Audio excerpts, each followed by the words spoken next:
Everybody, sit straight, spine erect, eyes gently closed. Shift your eye gaze to the third eye, to the center of the eyebrows, the Jyotishmati, the light of awareness within. Take a deep breath and exhale to center ourselves.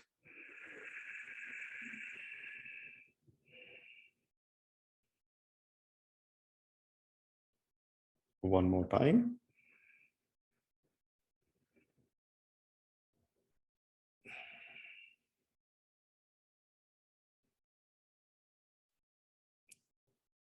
Let's begin today's session with the opening chant.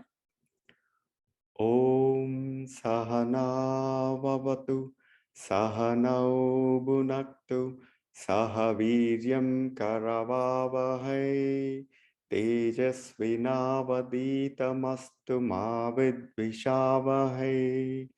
Om Shanti Shanti Shanti.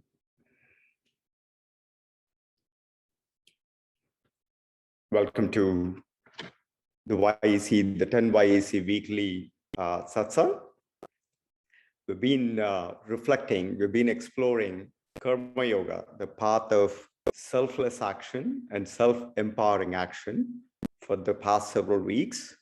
We first started with the Bhagavad Gita's reflections on Bhagavad Gita, the study of Bhagavad Gita to understand what is karma, what are the laws of karma, and then how to walk on a path of the Karma Yoga, the residue-free, selfless and selfless action.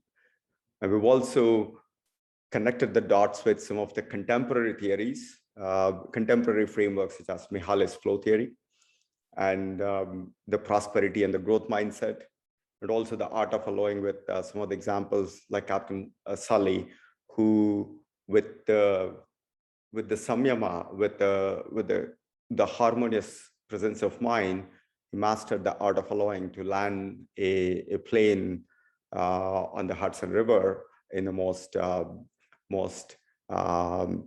precarious or the most challenging situation. That is the art of Karma Yoga. That's the art of Karma Yoga. In the last session, we've been exploring Patanjali's interpretation of Karma Yoga, also known as Kriya Yoga. It's also one of the very succinct summaries of the essence of Karma Yoga as revealed by sage Patanjali in the Yoga Sutras.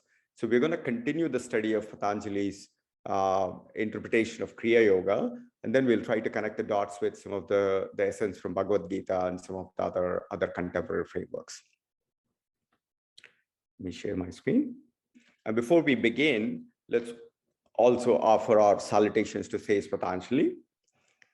Yogena chittasya padena vacha malam shariram cha vaidyakena vyopakarotam pravaram muninam Patanjalim pranjaliranatosmi.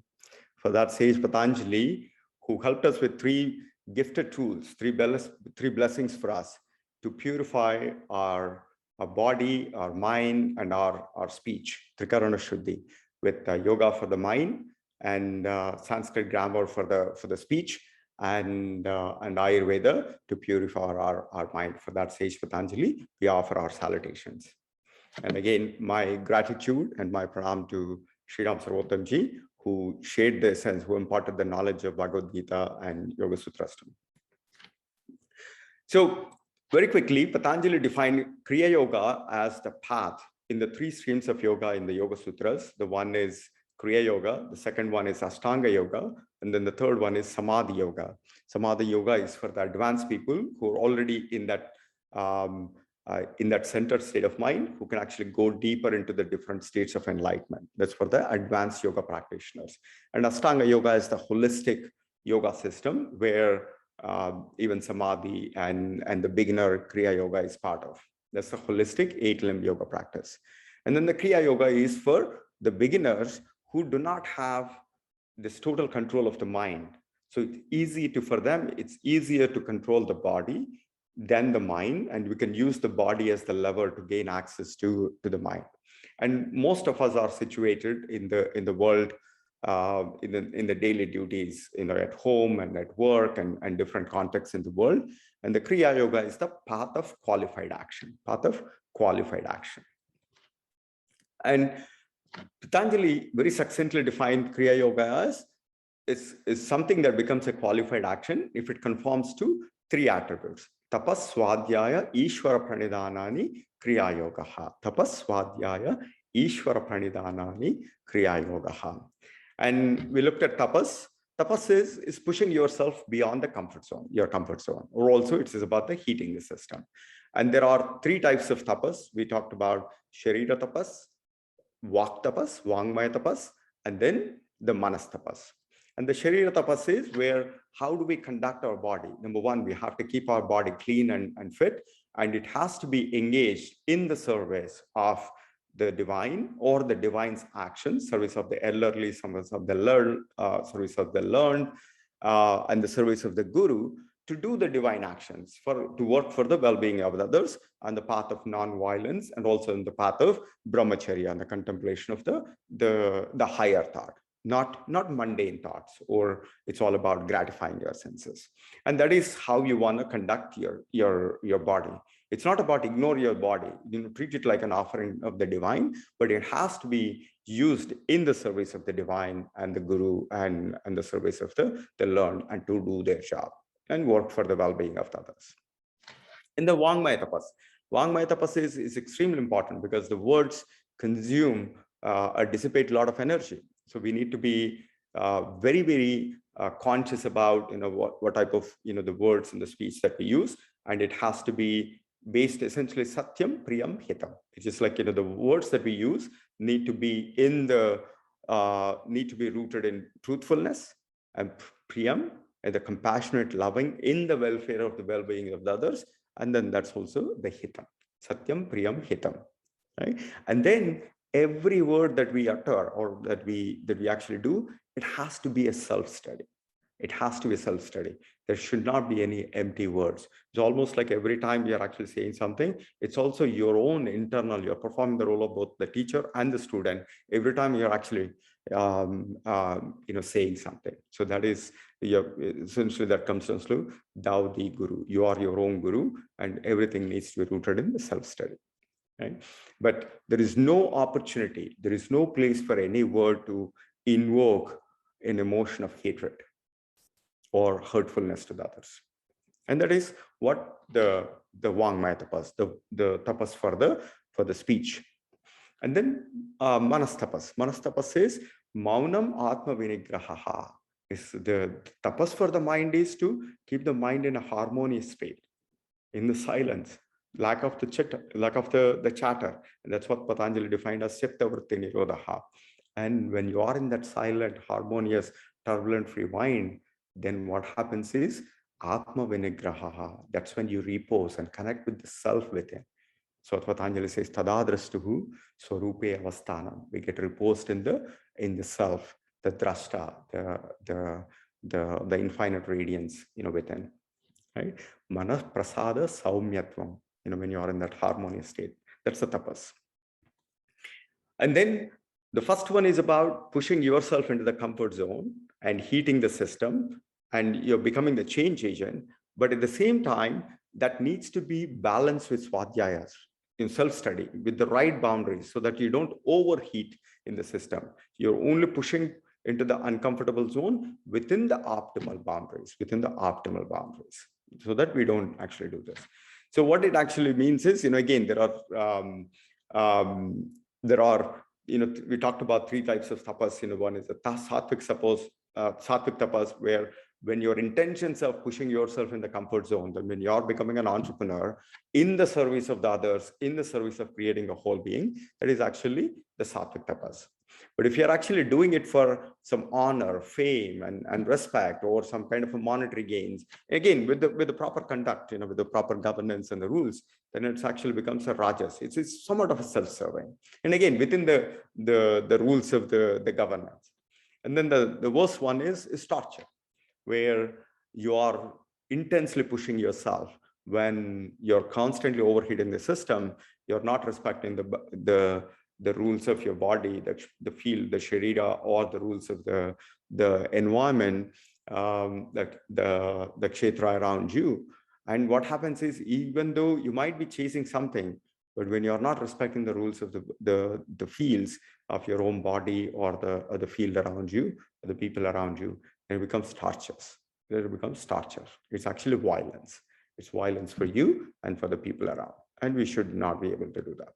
So the right way to do the tapas is to, perhaps we can actually use Mihaly's flow theory as the guiding principle, where your constant is trying to push beyond your comfort zone by about 10 to 20% voluntarily, not because somebody is forcing you to do that, but on a cause that has a meaning, the meaning that's beyond yourself, the meaning that is a purpose that serves the well-being of the others around you, the universe around you.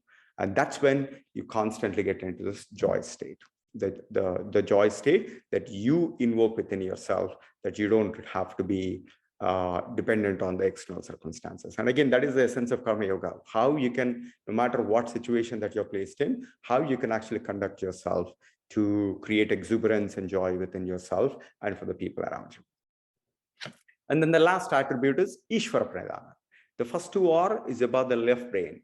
You have to put an effort beyond the comfort zone within the flow state, but you also have to have a sense of devotion, sense of playfulness, sense of emotional connection, and a state of surrender. Like karmanyevadikaraste mafaleshu katachana.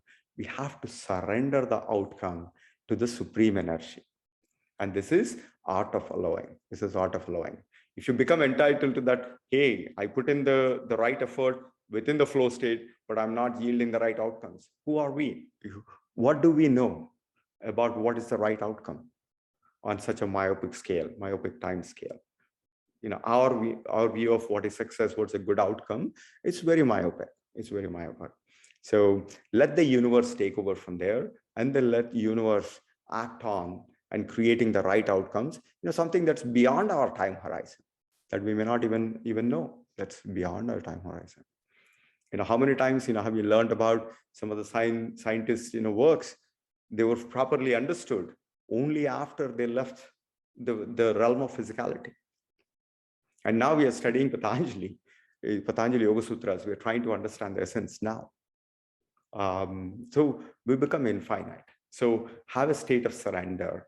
And that actually creates the right brain, the emotional part to it. Everything that we do, it has to come from a position of exuberance and love and certain sense of playfulness, so that it actually becomes a melody. It almost feels like a dance. And that's what we covered last time. Now let's continue the study of what happens when somebody takes on this Kriya Yoga path, a path of qualified action with tapaswadhyaya, Ishwara Pranayama. What Patanjali revealed to us is that the benefits of Kriya Yoga is samadhi bhavana artha, klesha tanu karanarthascha. Samadhi bhavana artha.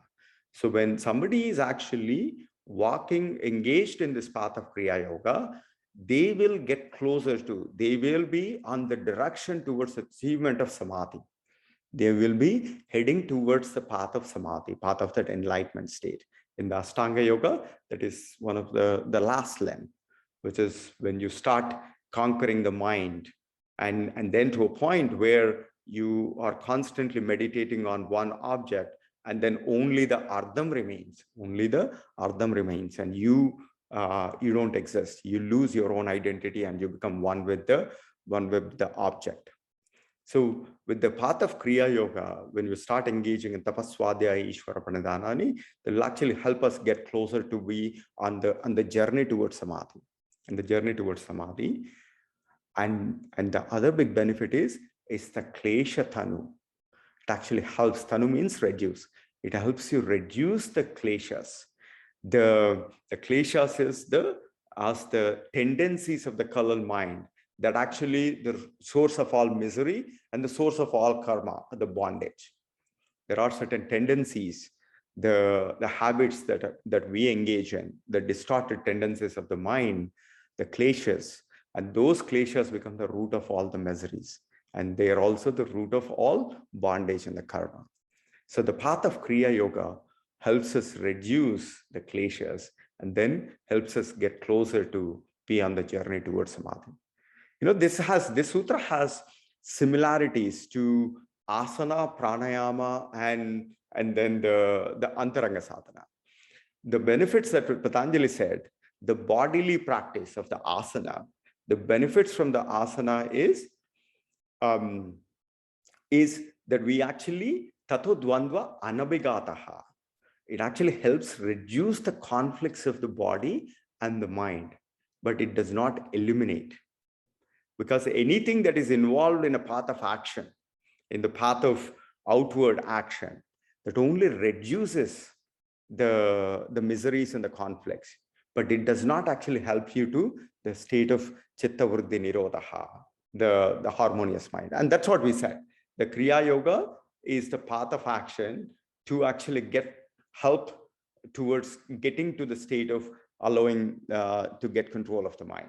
And that's what the same thing here. Path of Kriya Yoga is similar to the path of asanas, is where it reduces the conflicts, reduces the misery-inducing tendencies of mind, so that we actually get closer, be prepared to pursue samadhi.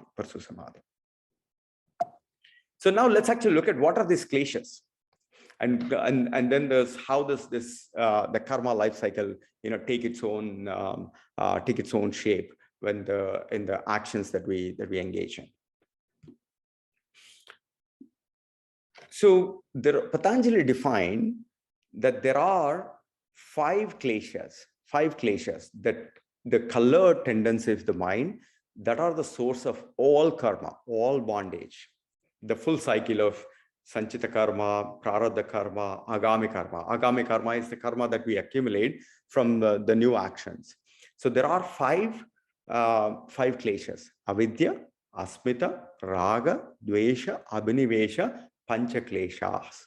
And it's so beautiful how when I first learned about the sutra, and I was blown away by the comprehensive nature of the five tendencies of the mind that pretty much is the source of all miseries. And sometimes those miseries are misery making or non-misery making, but there is nothing that is residue free. And what are these? The first one is avidya. Avidya is about wrong perception of who we are. And the other way is like not knowing our identity, being able to identify ourselves with this physicality, this body and the mind, and then everything else is actually rooted from that. And then the Patanjali also has a yoga sutra on this. Avidya is also the lack of the right perception, or the lack of right khyati, or the discrimination to know what is nitya and what is anitya, to know what is suchi and what is asuchi, and what is sukha and what is dukkha, what is atma and what is anatma. The lack of capability, lack of perception, lack of discrimination to distinguish between what is real and what is not real, what is nitya and what is anitya, right? And the thing is, when you look at our own identity, when we identified with the body, what does the body will tell you? Body will always tell you like you're finite, you're anitya. But from the world of Sankhya and from the world of yoga and Advaita, our true identity is much deeper than this realm of physicality. But our mind and sensory perceptions will only allow us to connect to the periphery. And that is one of the manifestations of Avidya, not knowing the true source. Suchi and asuchi. When we associate ourselves with the body and the mind, this mind always gets dirty. This body always gets dirty. And we always are trying to scrub it. But when we connect deeper to the drashta within, then we are always that eternal, pure consciousness. There are no impurities, because that come from the chitta vritti nirodha, surface of the clear lake. Surface of the clear lake. And then sukha and dukkha. The state of our true identity is that we are eternal joyful. That's our true identity. But the moment we identified with this realm of physicality, the body and the mind and the situation that we are situated in. And again, with the illusion of the mind and the sensory perception, then we are going through this roller coaster of, what something looks like is sad and this and suffering and all that stuff. But the suffering is not real. It's only is attached to the surface, the periphery of us. But once you go deeper and connect with the Atma Vinigraha, that's when there is only eternal joy and the consciousness.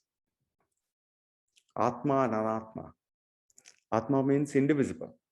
Anatma is divisible. When we look at the sensory perceptions and the mind, we're all like, many. We all come in different shapes. We're all like, 7 billion people and with so many species.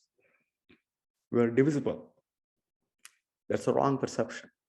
But when you go to the source, it's the same source that is lighting every being, both manifested and unmanifested. So Avidhya is the source of all the miseries, of all the Kleshas. In fact, it's also known as the root Klesha, actually. We'll cover that in the next one. So Avidhya is the first Klesha, and all the miseries come from that. That the wrong knowledge, the wrong perception of our own identity, and not able to discern between what is Nitya, Anitya, Suchi, Asuchi, Sukha and Dukkha, Atma and Anatma. And then the second Klesha is Asmita. Asmita. And we'll actually look at this in a pictorial graphic. We talked about the Karma Yoga is all about going from Klesha Jama, the actions that are born out of the Kleshas, the Avidhya, Asmita, Raga, Dvesha, Abhinivesha. And any action that are born out of these Kleshas will accumulate karma. And you are stuck. You're constantly going through this infinite loop. You're actually accumulating. The more action that you do, you're accumulated, then it gets deposited into the Sanchita karma, and then it gets distributed into a next life form that you take in the prarabdha karma, and then you burn through it, and then you accumulate new stuff. You're constantly stuck in this infinite loop or the matrix. And the root for this is the 5 Kleshas. Avidhya is wrong identity. Asmita is a sense of I-ness. It's ego. Ego actually has 2 meanings. One is Asmita, the other one is Ahankara. Ahankara is a sense of doership. Aham karta iti ahankaraha. I did this, I did this, everything, you have a sense of doership. That's Ahankara. Asmita is slightly different. Asmita is it's all about thinking about what is mine, what is me, what are my things, and what is my world. And once you define that world, it starts with my body, my mind, my house, my family, and my community, my yoga association, my YEC, everything about my. And there's so many layers of this minus. And then once you have this mind versus other, then you have a chatter. You're always trying to engage in this business plan, trying to optimize gains for your world over the other. And once you start doing that, the Asmita, you versus me, the sense of division, and you're infinitely stuck in this loop. Every action. Because it's born out of something based on you versus me. And that is born to actually have bondage, the karma. The next one is Raga, attachments for certain things or certain people or even certain pleasures. And Dvesha is intense hatred for certain things, is repulsion. Both are one and the same, Raga and Dvesha. Intense liking or intense dislike, or liking or dislike. Both are the opposite sides of the same coin. And again, anything that's born out of a sense of seeking or sense of attachment, or again, that is going to be born, because eventually those things actually create more addictions, cravings. And we're going to look at some Bhagavad Gita slokas that correspond to this raga, and then how it actually leads to a downfall, total downfall of a human being. And the last klesha is Abhinivesha. Abhinivesha is this fear or any insecurity. And usually it starts with fear of death. In fact, the most of the original explorations in the Upanishads were rooted in people wanted to understand what's beyond death. But then that exploration led to the answers that we are much beyond this realm of physicality, the illusion of the physicality, that we are nothing but the infinite. But most of us are stuck in that avidya, that we cannot really connect to that infiniteness within us. So what happens is we're always trying to optimize, like when now there is COVID situation that's happening, then everybody is worried about, what if something happens to me? What if I die? And I had this conversation with my mom the other day, and it was like, everybody in India apparently, or in the world actually, why actually single on in India? But she was reflecting from her observances around the neighborhood, including herself and all of us actually. It's like everybody is so scared. Most people are trying to stay at home. They're washing their hands and this and this and this, and people are very, very scared. And then I basically said, why don't we actually look at it, even if we live some extra time, what value do we have for this planet Earth or for this universe? Other than engaging in a very trifle affair of consuming and trying to work hard to actually extract it out. It's actually a tough process. It's a lot of effort to even, extract what we eat, what we consume. So it's a very trifle exercise. That's what life is for most people. So then I was just like, what's the point in even living, that kind of a very mundane and trifle kind of an exercise. So, but again, that fear of losing something, or usually fear of losing the physical life, the insecurities. So Patanjali defined that these are the 5 kleshas, the tendencies of the mind, that actually any action that is performed with these kleshas, those are going to put us in the cycle of karma. So the goal is to transcend these kleshas so that those actions become dhyana-jama karma. Then we kind of break out of this loop. So this is something that we've seen, previously from Ramakanji. And what you see in the center is looking at the things the way they are: money, or an insect, or a lock, or even some girl, or even a drink. But what happens is, because of the tendencies of the mind, because of the coloring or impressions, and whether it's Avidhya, Raga, Dvesha, and Asmita and Abhinivesha, we actually try putting labels to it. Labels. It's distorted perception. And what Sankhya, the yoga is based on the Sankhya philosophy. Samyak khyayate prakashayate iti Sankhya. Means is seeing the things the way they are without actually putting any additional judgment, coloring on top of it. Somebody looks at the money and then this is like, no, money is probably bad, or money is this, or this is good money, that is Bitcoin, this is this stuff. If you simply look at anything else just the way it is,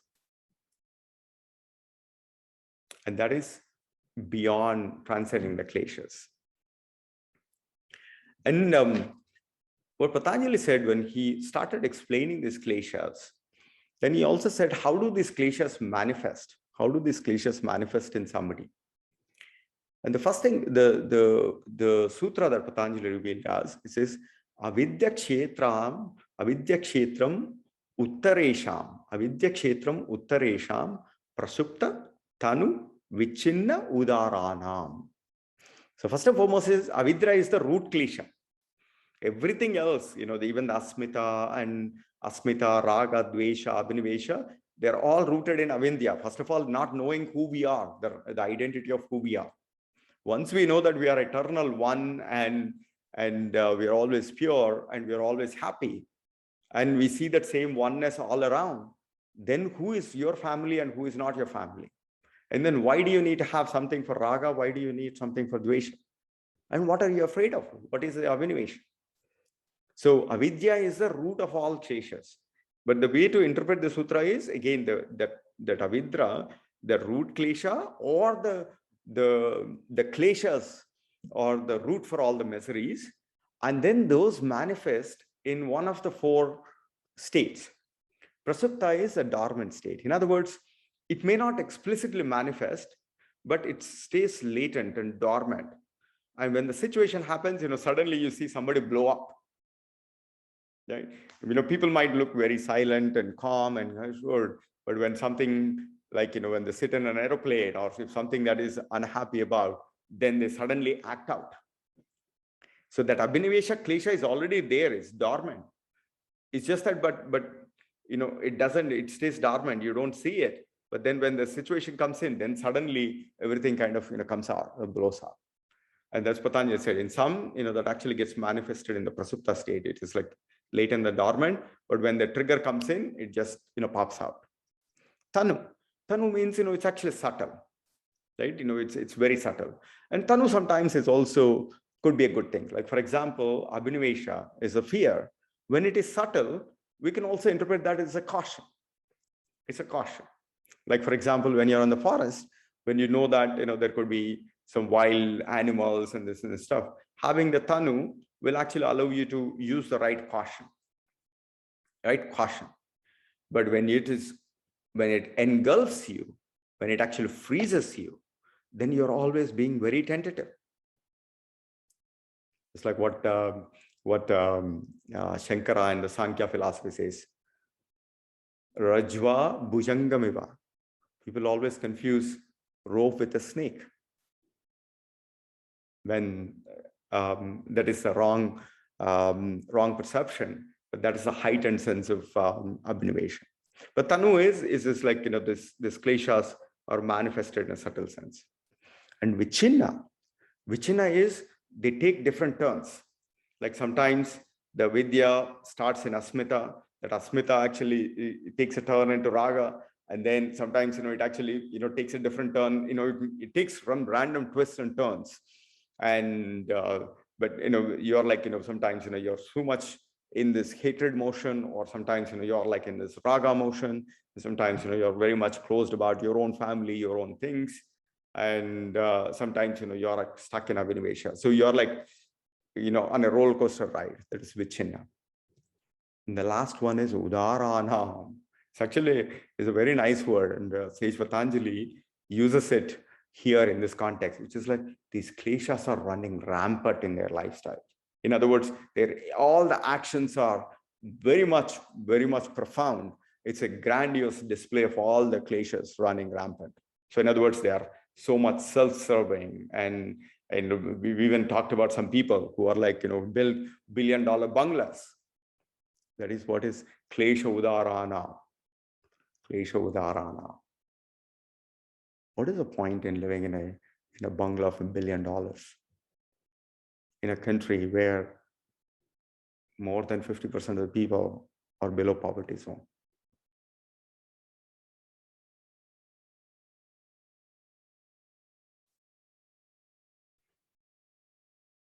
And there is a beautiful line from one of the Upanishads.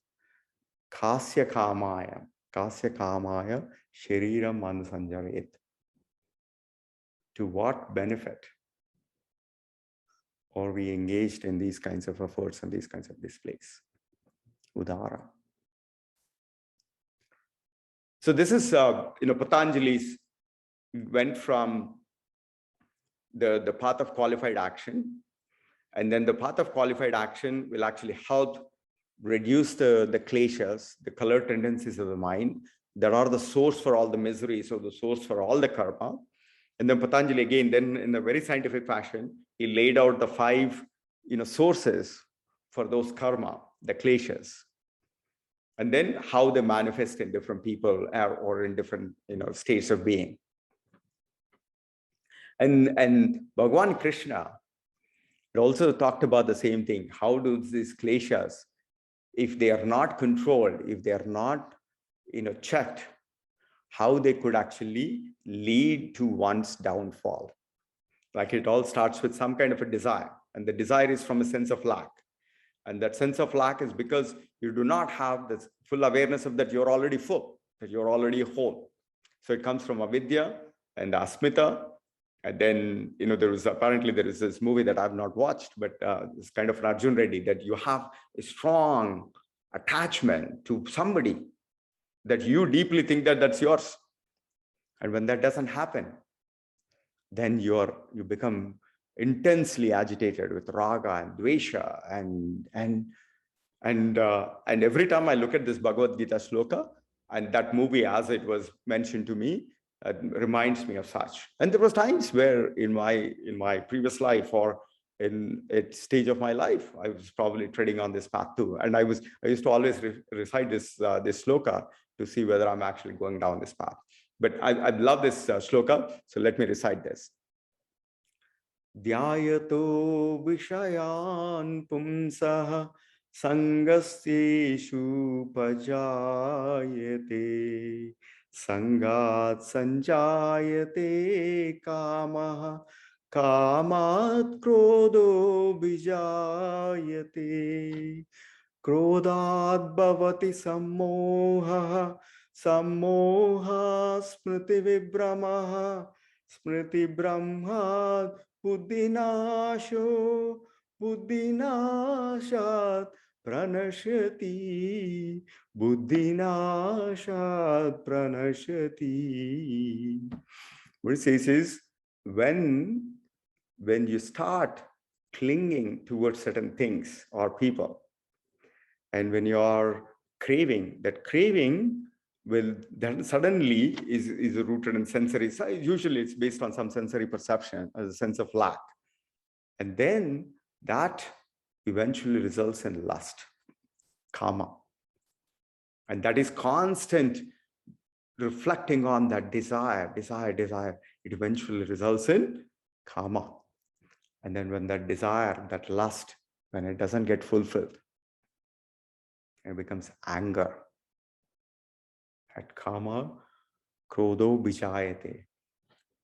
And then from that anger, krodhat bhavati sammoha, which is like, you lose the sense of righteousness. You become disillusioned. And then this delusion, you lose control of your mind. And from that sense of hallucinated or delusion mind, you completely lose control of your intellect. You lose your buddhi.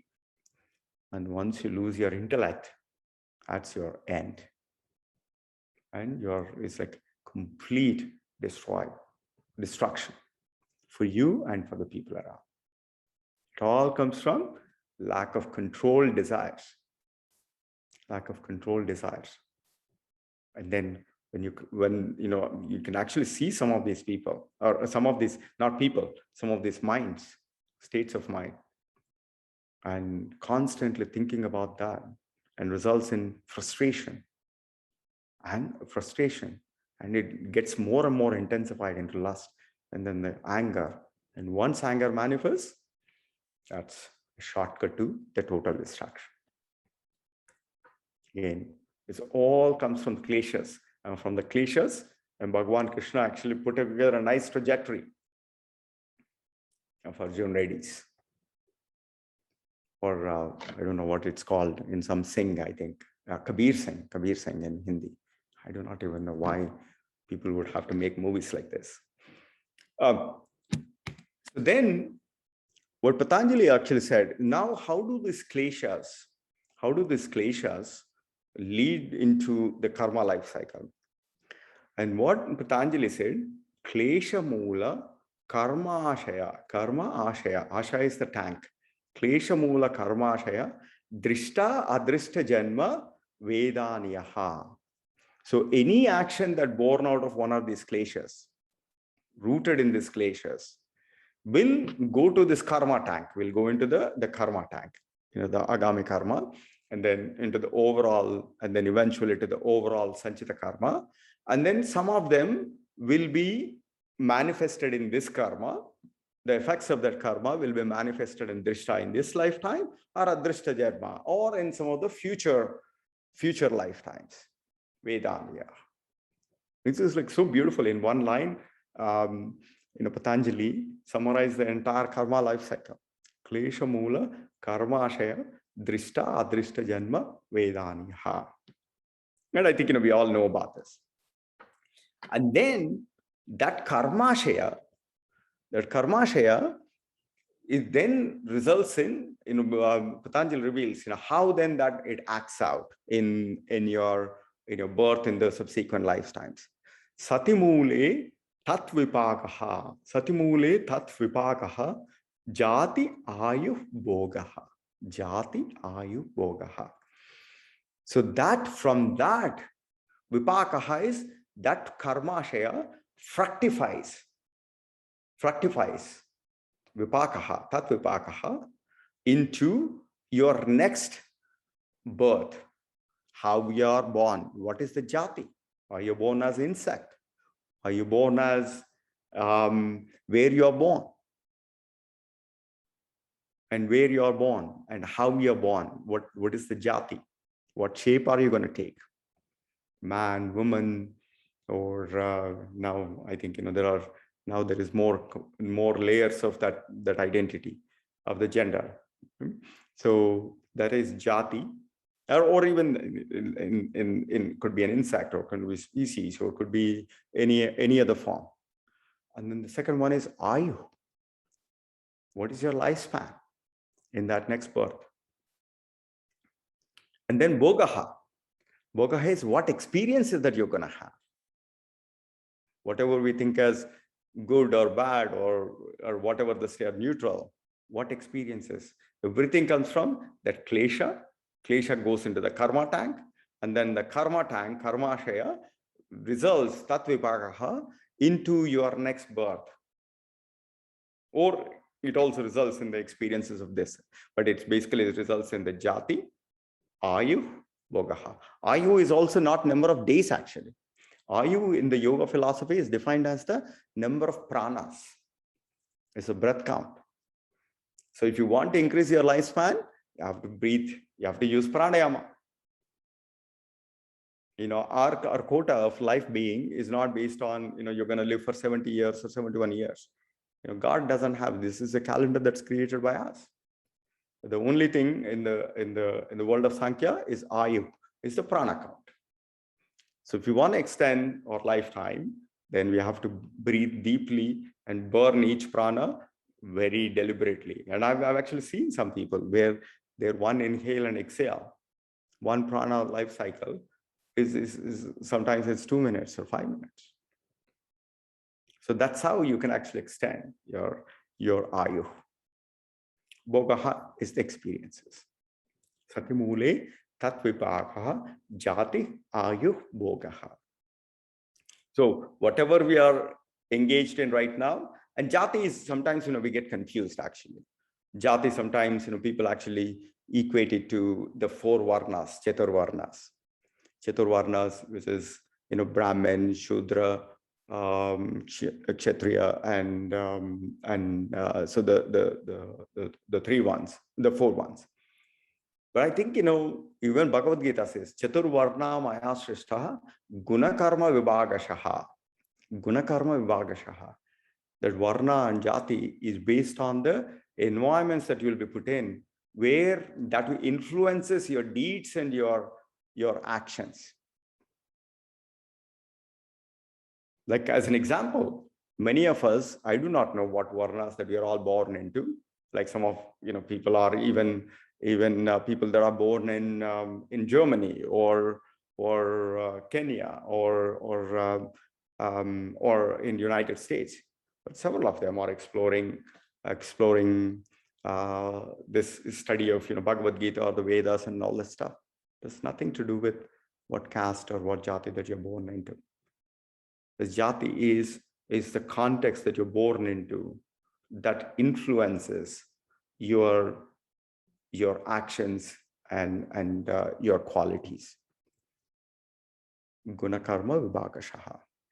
Like as an example, we do not know how we are all situated in this satsang setting, that we are actually pursuing this satsang, regardless of our roots or where we are born and how we are connected together.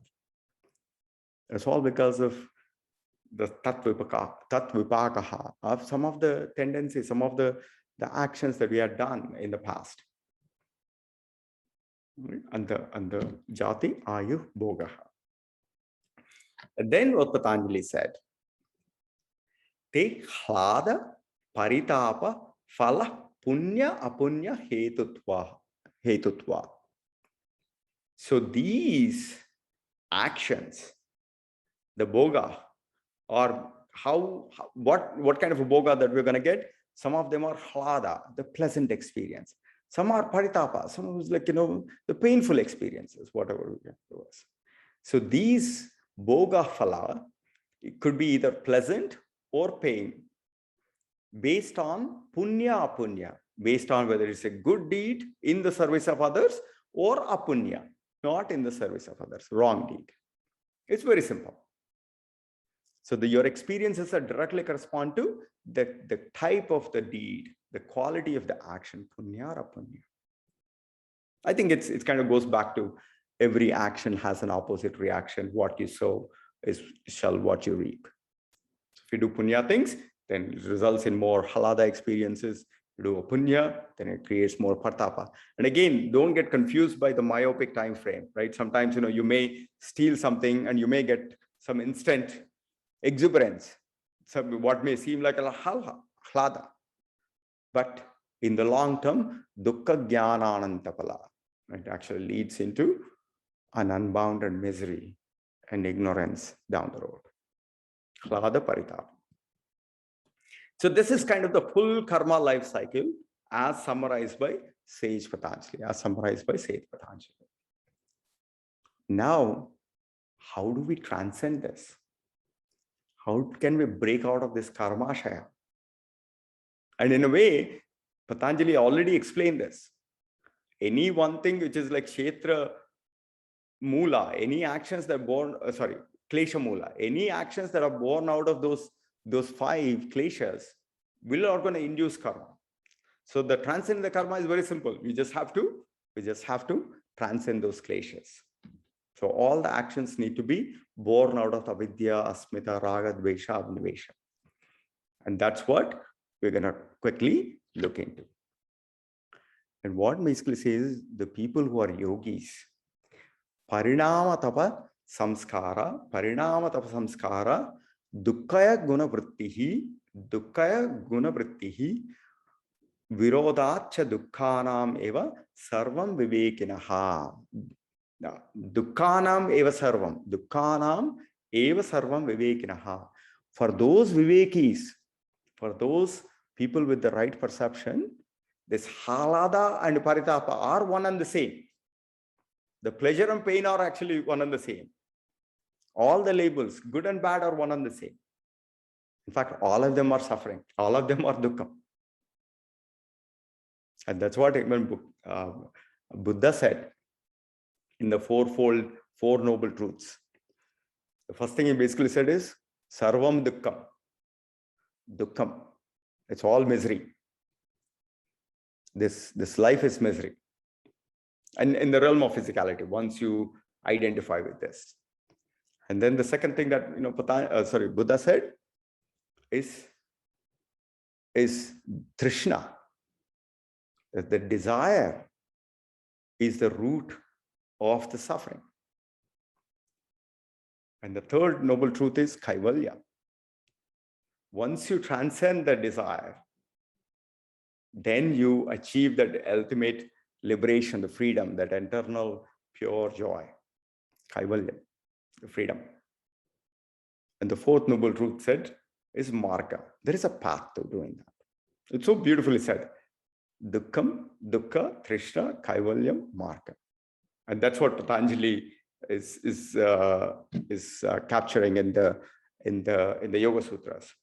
Parinama, tapa samskara, dukkhaina gunavrittihi virodhat, dukkam eva sarvam vivekinaha. So regardless of the labels, whether it's halada or paritapa or whatever the samskaras, anything that is with the gunas is actually suffering. Is suffering. And Patanjali makes this bold declaration. And this declaration is for the opportunity, is the potential. This is the truth for all of us. Heyam dukkam managatam. All these miseries, all these kleshas, all these gunas, hlada paritapa, all these can be avoided, shall be avoided, can be destroyed, not avoided, should be destroyed. So in other words, as Patanjali said, which is that all of this suffering, just like how Buddha made the boldest declaration, that there is a marga, that everybody can attain that kaivalya. And heyam dukkam managatam, a beautiful declaration.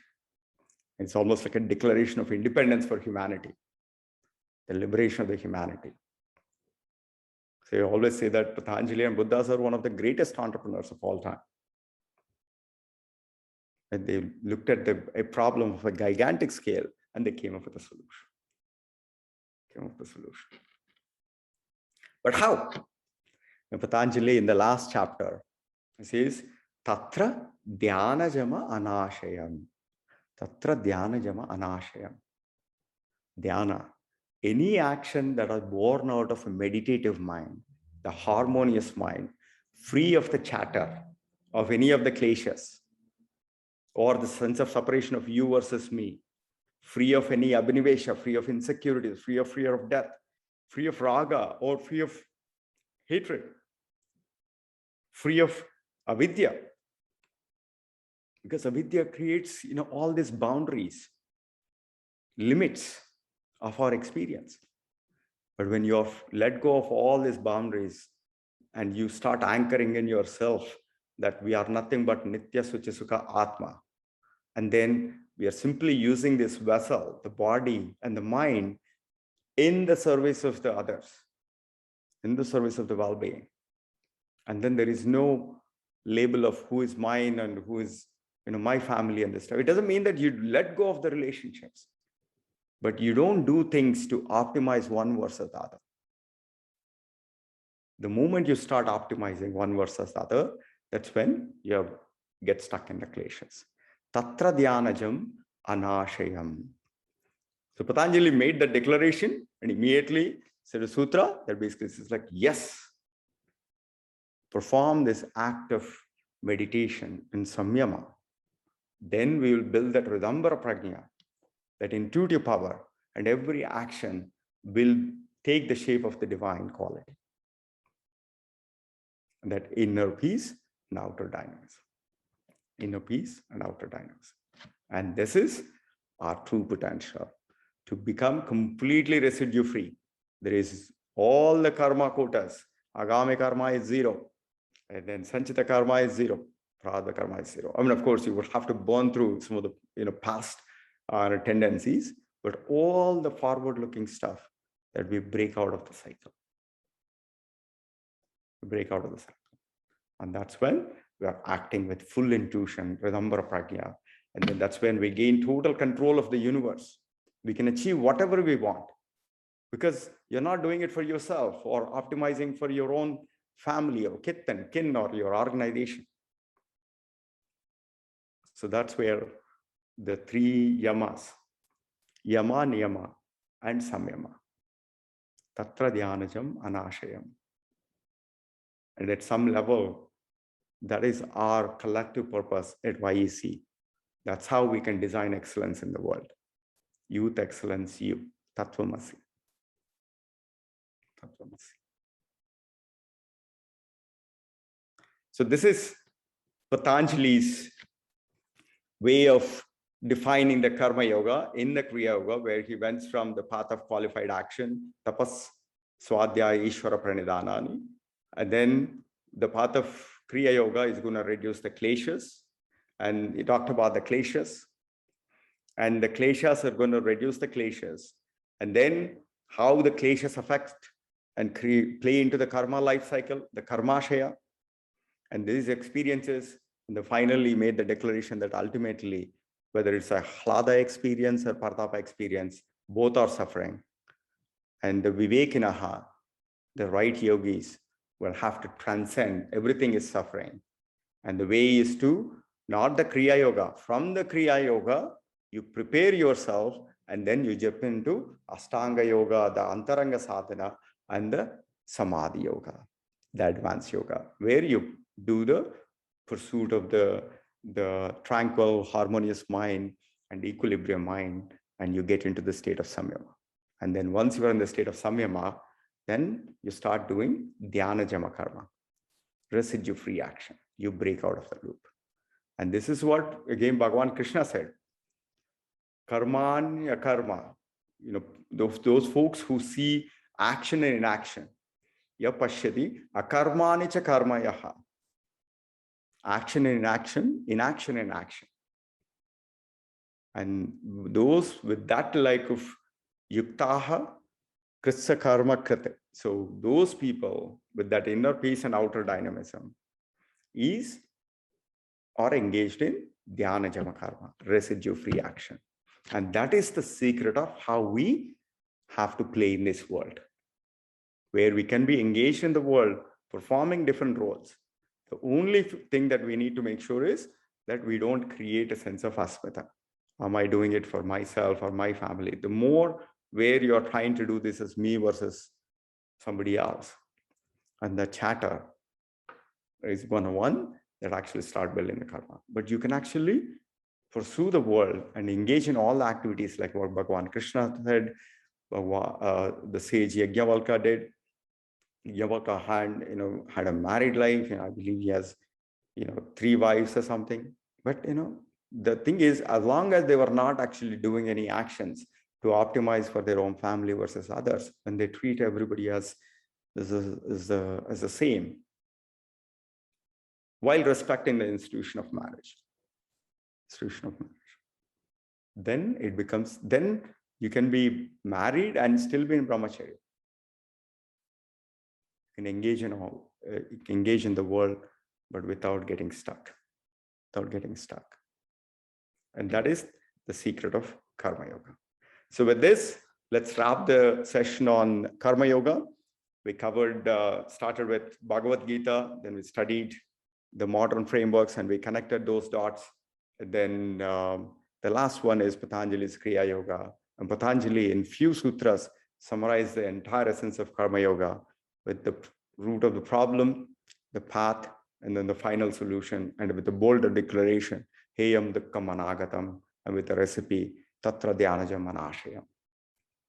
And ultimately, Ekam Sat Vipra Bahuda Vadanti. What makes me wonder, what makes me so much joyful is all this different knowledge nuggets or the wisdoms, they all converge on the same truth.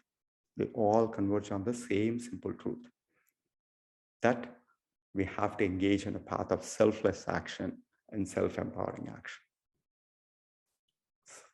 The more selfless that we become and we act, the more closer that we become close to the source and the divine. That becomes the Dhyana Jama Karma. And that can actually empower us to do the right excellence in the world. So with that, let's conclude today's session. Let's chant Om 3 times. Take a deep breath.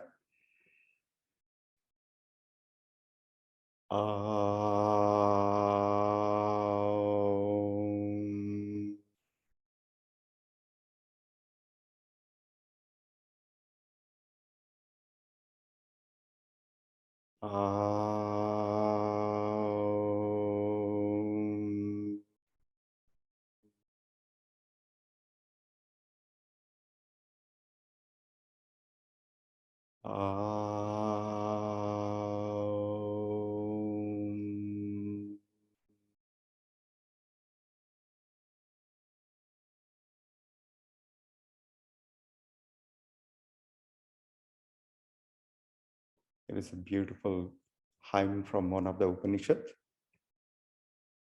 Talks about our true identity.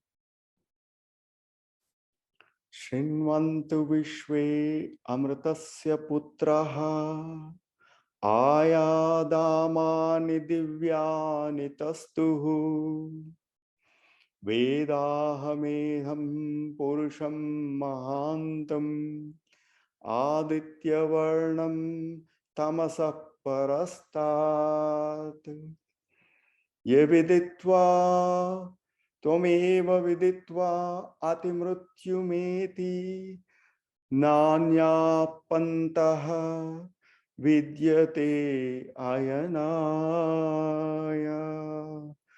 Nanya Pantaha Vidyate Ayanaya.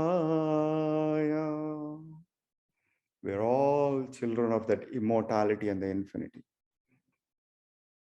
And we transcend the realm of physicality.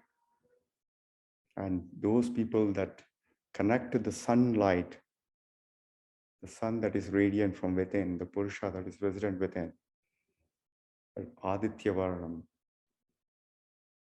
And we drove past all the boundaries of the darkness, Tamasa Parastat.